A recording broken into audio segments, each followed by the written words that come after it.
काकभुशुंडी रामायण अनसुनी कथाएं।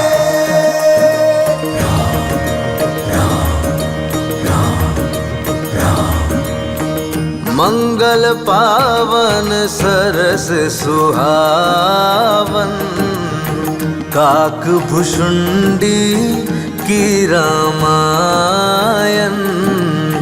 दुविधा शंका दोष मिटाती मर्यादा का पाठ पढ़ाती। राम रघुपति राम राघव राम राजा राम। राम रघुपति राम राघव राम राजा राम। जय श्री राम जय श्री राम जय श्री राम जय श्री राम। जय श्री राम जय श्री राम जय श्री राम जय श्री राम। राम अब तुम तीर चला।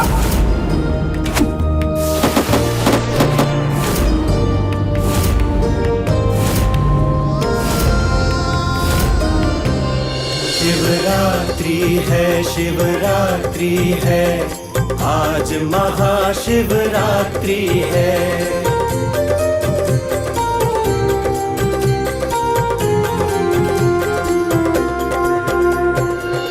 ओम नमः शिवाय।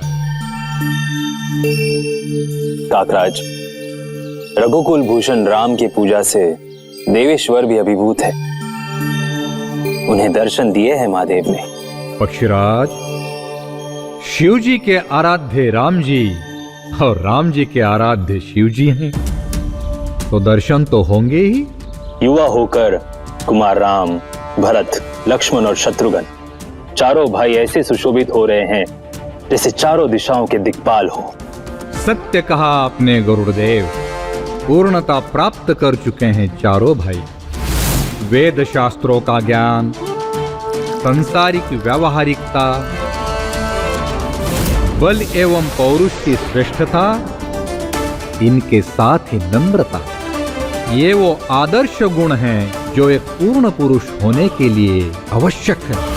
चारों भ्राताओं में ये सभी गुण सुशोभित हैं।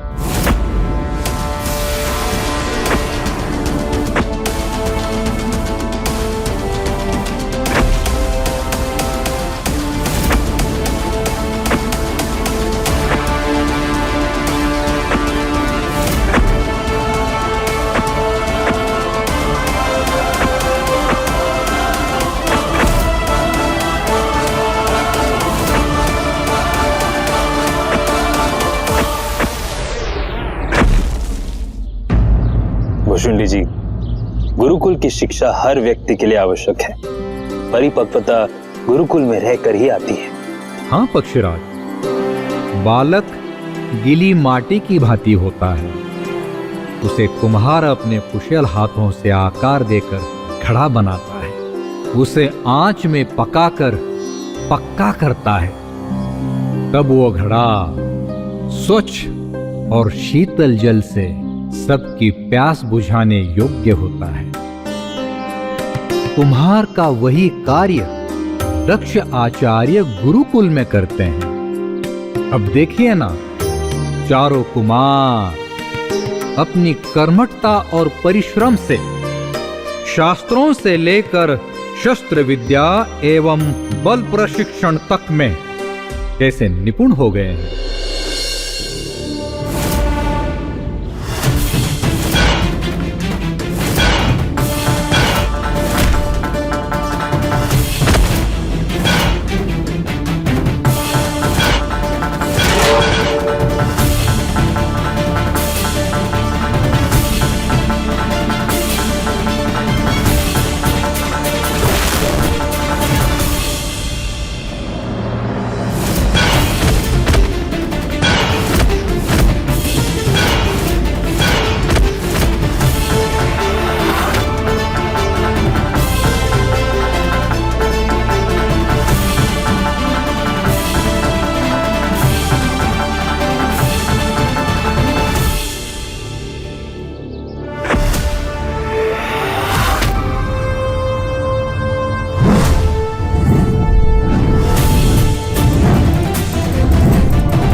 ध्यान से उठ जाइए काकराज। एकाएक मन को कुछ प्रश्न व्याकुल कर रहे हैं, उनका समाधान कीजिए। मुझे आपकी व्याकुलता का आभास है पक्षीराज। कहिए, क्या प्रश्न उठ रहे हैं मन में? काकराज, आप तो मन को भी पढ़ लेते हैं।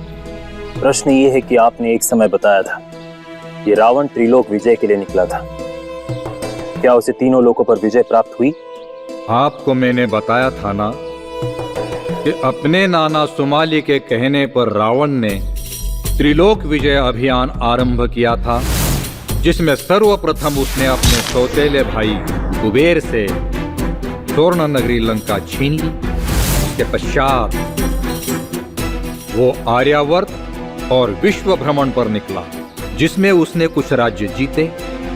मित्रता थी तो कहीं अपने संबंध सुदृढ़ करने के लिए विवाह किए, जैसे गांधार नरेश की पुत्री चित्रांगदा से विवाह, किष्किंधा के वानर राजा बाली से युद्ध और मित्रता,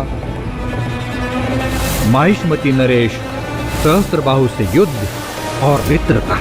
पृथ्वी के भूपालों से उसने विजय और मित्रता आदि से स्वयं को सुदृढ़ बनाया। किंतु काकराज, त्रिलोक विजय तो तब पूरा होता जब वो स्वर्ग को जीत लेता। स्वर्ग विजय के विषय में भी बताऊंगा, किंतु अभी मैं जो बताने जा रहा हूं वो बहुत ही महत्वपूर्ण है, जिसने रावण के जीवन में हलचल मचा दी।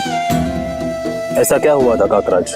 जब रावण भूपालों पर विजय प्राप्त करने के अभियान में था, तभी एक विकट समस्या उत्पन्न हुई थी, जिसके कारण उसे विश्व विजय के अभियान को छोड़कर लौटना पड़ा। ऐसी क्या समस्या उत्पन्न हो गई थी काकराज? आप स्वयं देख लीजिए।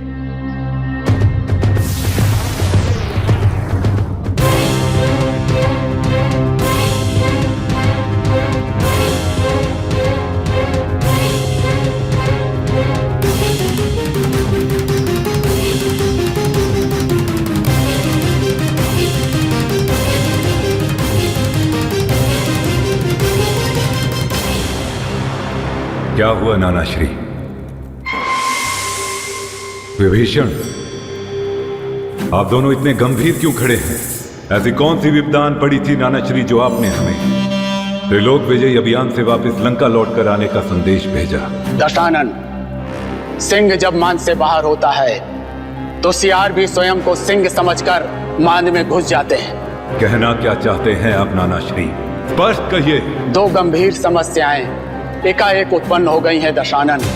ऐसी समस्याएं जिनकी हमने कभी कल्पना भी नहीं की थी। जितना शीघ्र हो सके इन समस्याओं का हल निकालना है तुम्हें। तो वो कायर देवता हमें लंका में अनुपस्थित देखकर कोई नया षड्यंत्र कर रहे हैं? नहीं दशानन, बात कुछ और है। जो चुनौती है हमारे रक्षवंश, हमारे रक्ष कुल की प्रतिष्ठा और मर्यादा को। नाना श्री, किसे अपने प्राणों से मोह नहीं रहा? किसने रक्त संस्कृति की प्रतिष्ठा को चुनौती देने का दुस्साहस किया? महादेव की सौगंध, उसका शीश अपने हाथों से उसके धड़ से अलग कर देंगे हम। दशानन, तुम्हें स्मरण होगा मधुपुरी का राजा वृष्णवंशी मधु दानव, जिसे हमने अपने परिवार की भांति प्रेम और स्नेह दिया, यहाँ तक कि हमारे अंतापुर में भी उसे बेरोक टोक आने जाने की अनुमति थी। हमारे स्नेह का लाभ उठाकर उसने तुम्हारे बड़े नाना श्री माल्यवान की दौहित्री और तुम्हारी बहन कुंभीनशी का हरण कर लिया है।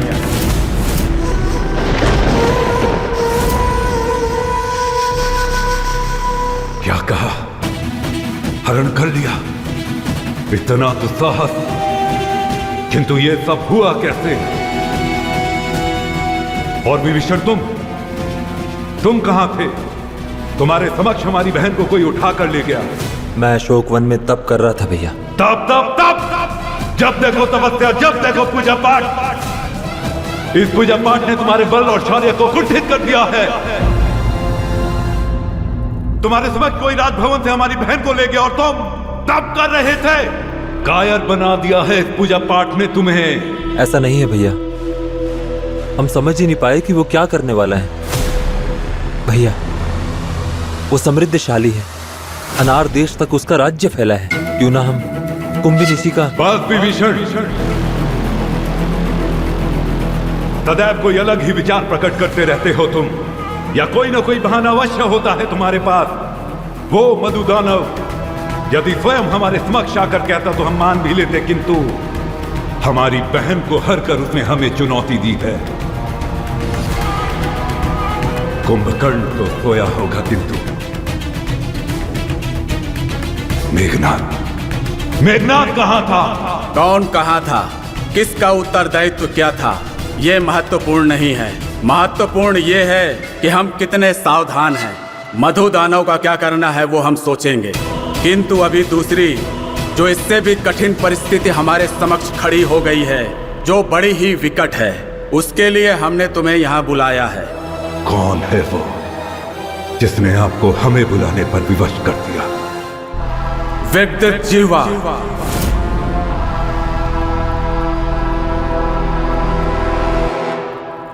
नाना श्री, कौन है ये विद्युत जिह्वा? पाताल स्थित अश्वनगर के कालकेय राज्य का सेनापति। वर्षों पूर्व कालकेयों ने लंका को जीतने का स्वप्न देखा था, तब हमने इन्हें खदेड़कर पाताल लोक तक भेज दिया था। उसके पश्चात हमारे रक्ष वीरों की एक टुकड़ी पर छल से आक्रमण करके इन्होंने सबको मार दिया था और सब कुछ लूटकर पाताल में जा छुपे। इन्हीं कालकेयों का सेनापति है ये।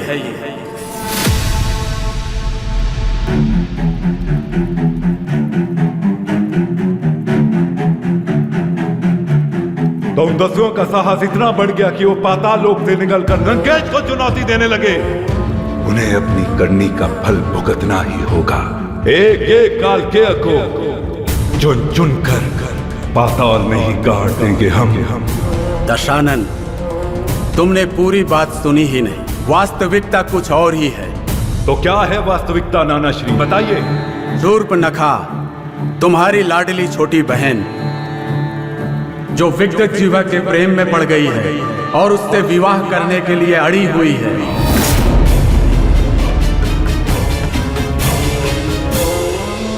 और तुम शूर्पणखा को तो जानते ही हो, बालपन से ही कितनी हठी है, जो एक बार ठान लेती है उसे करके ही मानती है।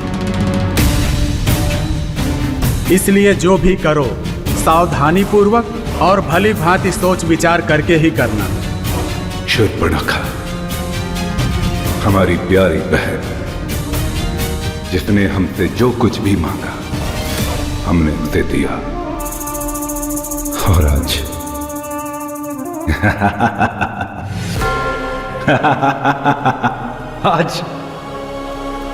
उसने हमसे वो मांग लिया जो हम। किंतु विभीषण, हमारा सबसे बड़ा शत्रु वो कालकेय, उसे राजभवन में आने की अनुमति किसने दी? किसी ने अनुमति नहीं दी भैया। मधुदानव और कुंभिनिशी के प्रकरण के पश्चात हम सब सावधान थे, सजग थे, किंतु विद्युत जिह्वा शूर्पणखा से कब और कहां मिला, कैसे मिला, और शूर्पणखा कैसे उसके प्रेम में पड़ गई, हमें कुछ ज्ञात ही नहीं हो सका भैया। और ना ही शूर्पणखा ने हमें बताया कि वो उससे कैसे मिली।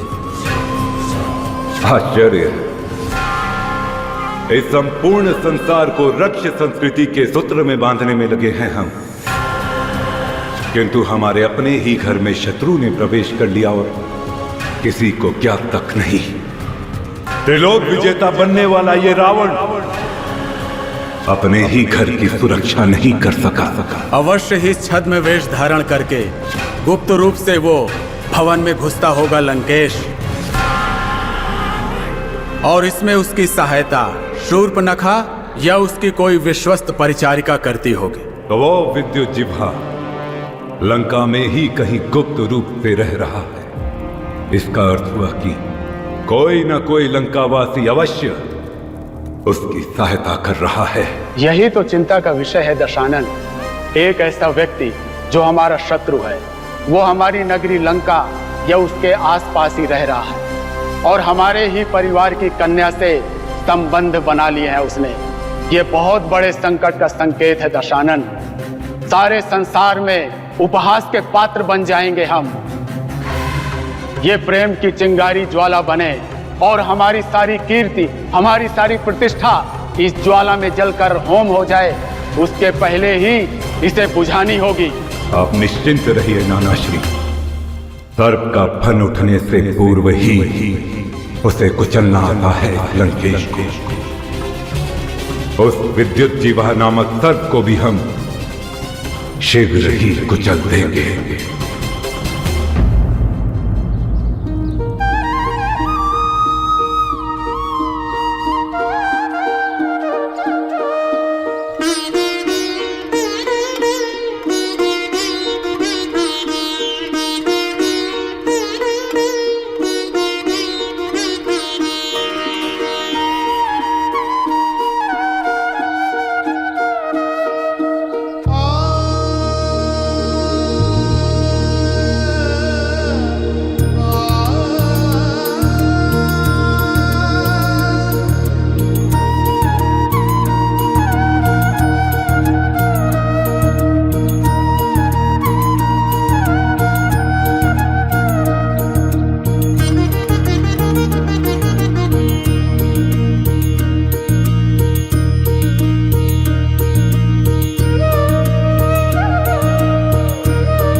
शिष्यों, आप सब गुरुकुल के लिए स्नातक हो गए हैं। आपकी शिक्षा दीक्षा अब पूर्ण हो गई है। वेद शास्त्र के ज्ञान में एवं शस्त्र विद्या में आप सब पारंगत हो चुके हैं। सांसारिक क्रियाकलापों एवं अच्छे बुरे की अब आप सबको पहचान हो गई है। अतः अब आप सब अपने जीवन के अगले चरण में प्रवेश करेंगे। मानव जीवन के 4 आश्रम होते हैं: ब्रह्मचर्य आश्रम, गृहस्थ आश्रम, वानप्रस्थाश्रम और संन्यास आश्रम। इन चारों में से प्रथम आश्रम का पालन करते हुए आप सभी ने हमारे गुरुकुल में विद्या का अध्ययन किया। अतः गृहस्थ आश्रम का दायित्व निभाने के लिए अब आपको आगे आना होगा। पुरुष को जीवन में 4 पुरुषार्थ का पालन करना अति आवश्यक है: धर्म, अर्थ, काम और मोक्ष। धर्म पथ पर चलते हुए जीविका चलाने के लिए अर्थ अर्थात धन का अर्जन करना और विवाह करके काम द्वारा अपने वंश में वृद्धि करना। इन 3 पुरुषार्थ का भली भांति निर्वहन करने के पश्चात ही मोक्ष की प्राप्ति होती है। तभी जीवन में पूर्णता है। स्मरण रहे, धर्म वो धागा है जिसमें अर्थ, काम और मोक्ष रूपी मोती पिरोकर ही वो सुंदर माला बनती है जिससे भगवान प्रसन्न होते हैं। अतः धर्म की डोर कभी भी हाथ से ना छूटे। अब आप सभी सनातन संस्कृति के ध्वजवाहक बनकर पूरे संसार में सनातन धर्म की पताका फहराएंगे। स्मरण रहे, धर्मो रक्षति रक्षता। इसका अर्थ है धर्म की रक्षा करने वाले की रक्षा स्वयं धर्म करता है। आप सब मेरे साथ उद्घोष करेंगे, धर्मो रक्षति रक्षिता, धर्मो रक्षति रक्षिता, धर्मो रक्षति रक्षिता, धर्मो रक्षति रक्षिता, धर्मो रक्षति रक्षिता, धर्मो रक्षति रक्षिता। शिष्य, धर्म की रक्षा के लिए सबसे अनिवार्य गुण क्या है? गुरुदेव, भक्ति, श्रद्धा और समर्पण, त्याग और मानव सेवा गुरुदेव, ज्ञान और मानवीय मूल्यों का पालन।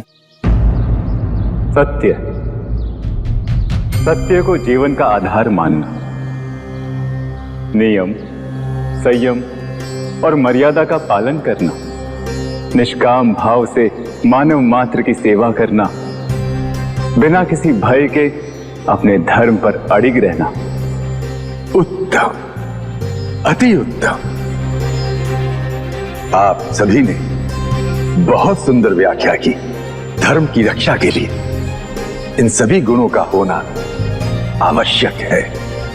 अब आगे आपको क्या करना है, इसकी सूचना उचित समय पर दी जाएगी। प्रणाम गुरुदेव। कल्याण हो।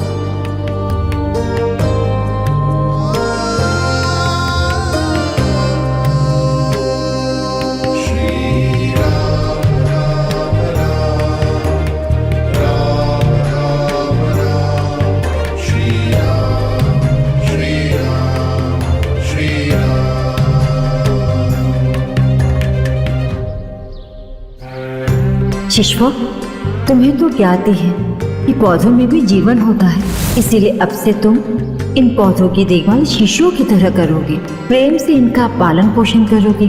फिर देखना, आश्रम में रहते हुए ही तुम्हारे साथ ये भी बड़े होंगे, और जब तुम सब शिक्षा पूर्ण करने के पश्चात ये आश्रम छोड़कर जाओगे तो तुम्हारी स्मृति स्वरूप ये यहाँ रहेंगे।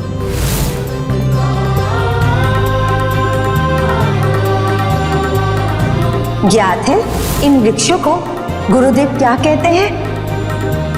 वे इन्हें वसुंधरा का मौनी संत कहते हैं।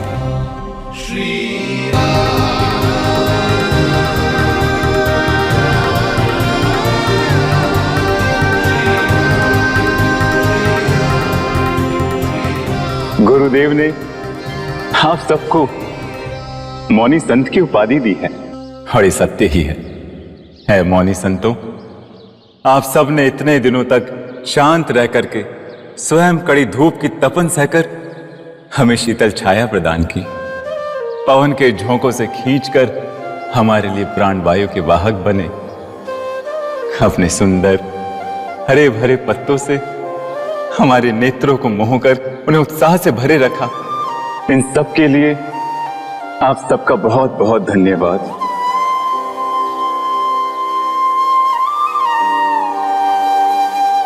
अब हम सबका यहां से जाने का समय हो गया है, अतः आप सबसे विदाई लेने आया हूं। हमारा नमन स्वीकार करें। मौनी संतों से ही मिलते रहेंगे कुमार राम। अपने मित्र निषाद से मिलना भूल गए? नहीं मित्र निषाद, कैसे भूल सकता हूं मैं? तुम मेरे मित्र ही नहीं, बल प्रशिक्षण के गुरु भी हो।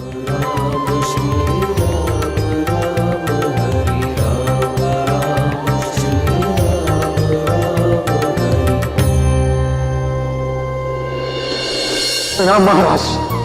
कुल गुरु वशिष्ठ जी ने संदेश भेजा है कि चारों राजकुमारों की शिक्षा दीक्षा पूर्ण हो गई है और वो शीघ्र ही अयोध्या लौट कर आ रहे हैं। सुना आप सभी ने? हमारे प्राण धन लौट रहे हैं, सूर्यवंश के कुलदीपक आ रहे हैं और उनके प्रकाश से हमारा राजभवन ही नहीं संपूर्ण अयोध्या नगरी अलौकिक हो उठेगी। आप सबको कोटि कोटि नमन।